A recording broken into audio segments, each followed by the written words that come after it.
Welcome, everyone. Today we're looking into something, well, pretty everyday, reheating food. hmm But could this simple habit actually have some surprising effects on our health, especially as we get a bit older? It really could. We've been digging into which leftovers might be actually beneficial when warmed up again, and which ones maybe need a second thought. Yeah, thinking about keeping energy levels up, digestion happy, just overall well-being as the years tick by. Exactly. It's funny how the same action reheating can have such different results depending on the food itself. We usually just see it as convenient, right? Right? Totally. Just heat and eat. But there's definitely more going on, particularly with how our bodies handle things as we mature. Absolutely. And hey, if you find this chat helpful, clicking that like button or subscribing, it really does help us keep these conversations going. It does. So Oh, shall yeah. we jump in? Let's talk about some foods that are actually maybe surprisingly good when reheated. Maybe start with brown rice. The brown rice. Okay. Yeah, a staple for healthy eating. What's the story with reheating it? Well, the interesting thing with brown rice and some other starchy foods is what happens after it's cooked and then cools down. Okay. It forms something called resistant starch. Resistant starch. I think I've heard of that. Yeah, it's basically starch that resists digestion in your small intestine. So when you gently reheat the rice, like steaming it or adding a splash of water, is best. A good amount of that resistant starch stays put. Okay, so it resists digestion. Why is that a good thing? Sounds a bit counterintuitive. Well, because it doesn't get broken down early on, it travels down to your large intestine. Right. And down there, it becomes fantastic food for your good gut bacteria. Ah, okay, so it's like a prebiotic. Exactly. Which is so crucial for keeping your digestion running smoothly, something that often needs a bit more support as we age.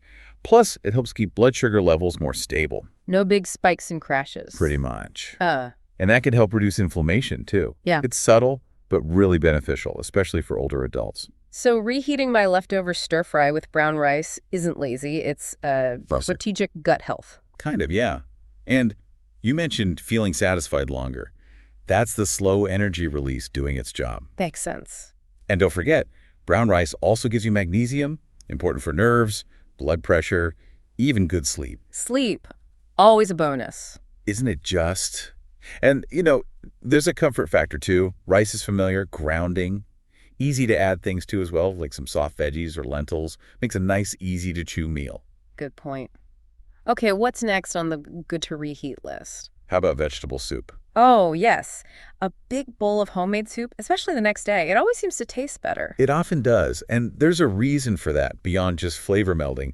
When you simmer vegetables and then let the soup rest and cool, Yeah. it helps break down the plant cell walls even more. Oh, interesting. So more nutrients get out. Precisely. Reheating that soup means you're getting a more concentrated hit of antioxidants, phytonutrients, Mhm. plus hydration, of course, all really vital for supporting the immune system, which can sometimes, weaken a little with age. So second day soup is like an immune booster. In a way, yes, it provides extra support. Mhm. And think about the anti-inflammatory side, too. Right, especially with things like garlic or turmeric in there. Exactly. Those additions can really help with things like easing joint stiffness, maybe improving circulation a bit. And it's just so gentle, isn't it? Definitely. Easy to digest, especially if your appetite isn't huge. Mm-hmm. And you touched on it, that emotional comfort. Yeah. Homemade soup often comes with good memories. It really does. Okay, so brown rice, vegetable soup.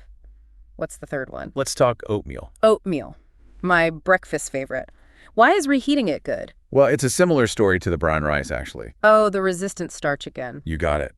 When cooked oatmeal cools down, it develops more of that beneficial resistant starch.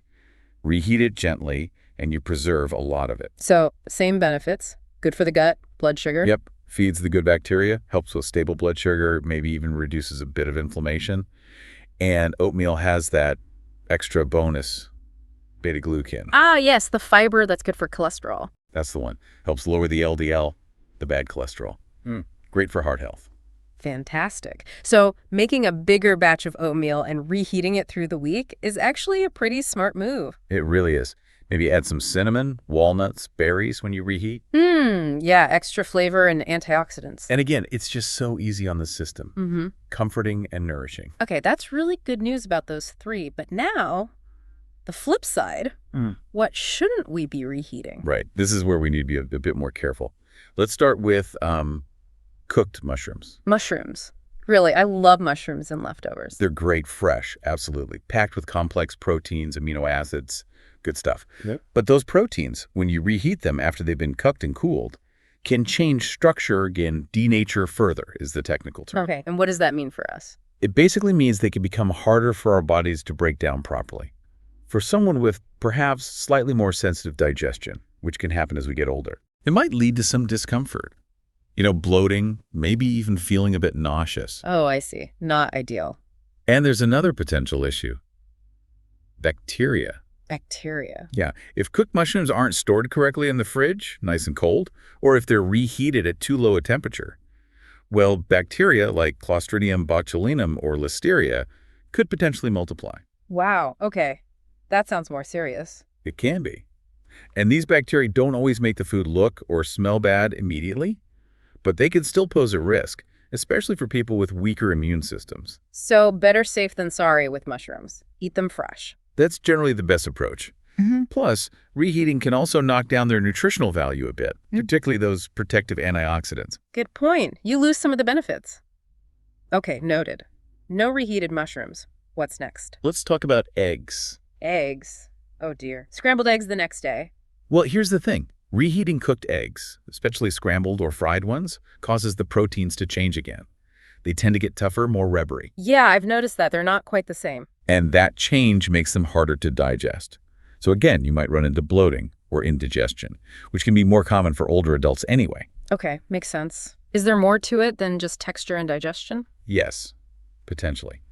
When eggs, particularly those cooked with fats or oils, are reheated, there's a chance of forming oxidized fats and cholesterol. Oxidized. That sounds bad. It's not great. Oxidized fats can contribute to inflammation in the body, potentially even impacting arteries. That's definitely a concern when thinking about long-term heart health. Wow. So reheating that leftover fry-up might have hidden risks. It might. It's generally much better to enjoy eggs cooked fresh. Maybe boiled or poached, gentler cooking methods anyway. Right. Get the protein and nutrients without those potential reheating issues. Yeah, got it. Cook fresh, eat fresh. Exactly. Okay, we've got mushrooms, eggs. Is there a third food we should be wary of reheating? There is. And this one might surprise people because it's such a common leftover. White potatoes. Potatoes, mashed potatoes, roasted potatoes. Yep. Now, potatoes are comfort food, a staple for sure.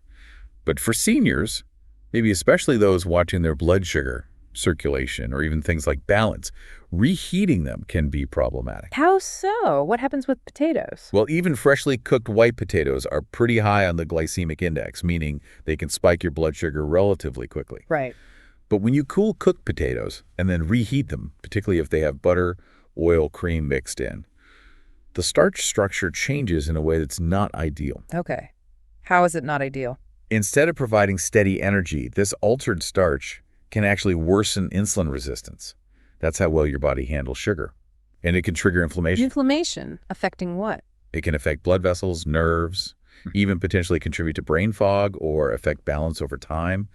And remember, as we age, our bodies often become a bit less sensitive to insulin anyway.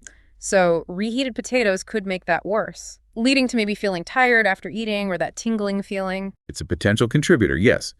That post-meal slump or worsening nerve sensations.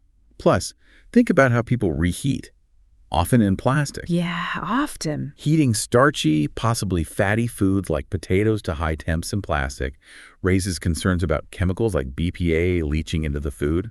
It's another small factor to consider. And nutritionally. Compared to something like sweet potatoes, white potatoes don't pack the same punch with antioxidants and other protective compounds. So the potential downsides of reheating might outweigh the benefits, especially compared to other options. This is really fascinating. It makes you think differently about leftovers, doesn't it? So for all of you listening, does any of this ring true? Have you noticed feeling different after reheating certain foods? We'd love to hear about your experiences, maybe your go-to leftover meals. Drop a comment. Yeah, definitely share your thoughts, because really this is all about being mindful.